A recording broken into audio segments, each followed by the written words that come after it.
All right, welcome back to another article review. This article title is Concussion, Pathophysiology and Injury Biomechanics. The next few videos are going to be on this article. I wanted to break it down into sections to make it a little bit more digestible because it is a longer article. It was published in Current Reviews in Musculoskeletal Medicine, that's the journal name, and then as always it's cited at the bottom if you want to follow along. The introduction does a pretty good job at just kind of telling you what they mean whenever they're talking about a concussion or a mild traumatic brain injury. In the article, they talk about how it can be a significant burden to the medical system and public health in general, but I'm not going to insult your intelligence and read the article, or excuse me, read the definition that I laid out, but the preferred term is mild traumatic brain injury rather than concussion, because you can have different severities of brain injury. But this article is specifically focusing on mild traumatic brain injury, and it's noted by MTBI in the article.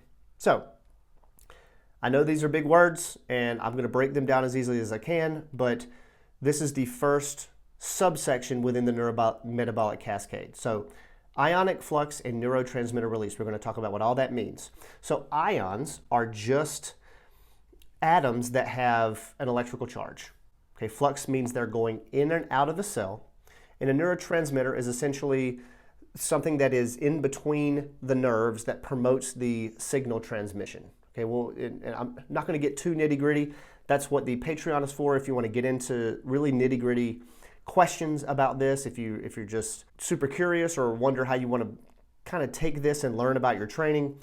The longer version of this will be on my Patreon. So, the mechanoporation that we've talked about in other videos.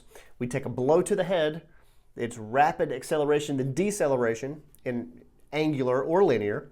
It causes an efflux or an outflow of potassium. It depolarizes that nerve cell, which means that an action potential is created and it starts to be sent down the axon. This is diffuse, and diffuse is the opposite of specific. So this means that it happens in a lot of nerve cells at once, which releases excitatory neurotransmitters. Now, neurotransmitters are molecules that can facilitate signal transmission from nerve to nerve. And so what glutamate does is that it creates this feedback loop, which essentially means that it just happens over and over and over again. It's kind of feeding itself, and it becomes hyperexcitable. It causes the nerve cell to depolarize, and that just happens over and over again. It's called hyperexcitability. All right, and so that leads us very nicely into this next part where they talk about the influx and accumulation of other ions. So you've got potassium that's leaving, but you have an influx of sodium and calcium.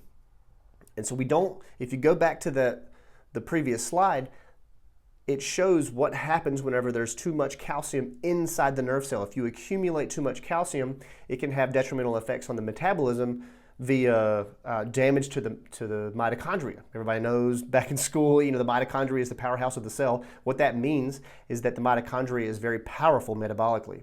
And so an influx and an accumulation of calcium can hinder the metabolic processes of the mitochondria. Now, the second and third slide is just something that was in the article. I don't know enough to be dangerous about genetic mutations. I just know that it talks about that rapid mechanical tension or an acute on chronic tension, meaning that you've had a lot of headshots, but they've happened at different times. That accumulation can cause mutations genetically, right? And then it can kind of feel like a migraine, but it's actually not due to what we think is happening in a migraine anyway. And then it also goes on to say that genetics play a role in recovery, or may play a role in recovery, but don't ask me questions about genetics because I don't know enough to be dangerous about that. I just wanted to include it in the presentation since it was mentioned in the article. So the next subsection after that, there's several subsections. I'm just going to include the axonal and cytoskeletal injury because that's one that kind of is appropriate based off of what the videos I've made in the past.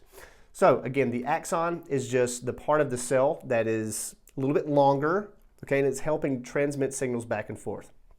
Action potentials. And then the cytoskeleton refers to the structure of that axon. Okay, so again, the rapid deceleration causes a shearing force due to the linear rotational forces. These neurofilaments and microtubules are a part of that cytoskeleton, meaning that it gives the nerve cell its structure. And without that structure, it can affect signal transmission. All right, and we talked about this earlier, that high concentration of calcium can further destabilize microtubules, not only metabolically at the mitochondria. So it can also have a detrimental effect on the actual structure rather than just some of the metabolic mechanisms within the cell. And then again, if you have, let's say we have a timeline and you've taken several shots to the head over and over again, you haven't taken headshots every single day, but you've taken some significant ones. That's called acute on chronic. I mean, you've had a chronic issue, but it's happened several times within that timeline. And it mentions that some of that axonal deformation may never recover. So even though we're talking about mild traumatic brain injuries, that repeated stress over and over again could lead to the inability to recover fully from some of that deformation. So that's also something to kind of keep in mind there. So the discussion, this is going to be a review. I told you it was going to be a little shorter. These can be pretty heavy and dense. It might have to watch it through a couple of times or do your own research.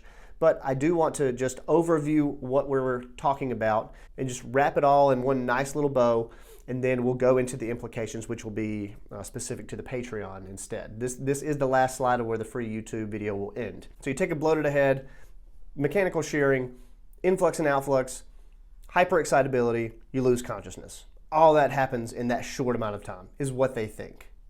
Okay, so hopefully this gives you a little bit of a better idea. Ask your questions below in the comments, although if they're really technical, I would ask you to join the Patreon because I can give a little bit more time to those answers because you're paying to get them, and I spend a little bit more time there anyway. So thank you guys for watching, and I'll see you next time.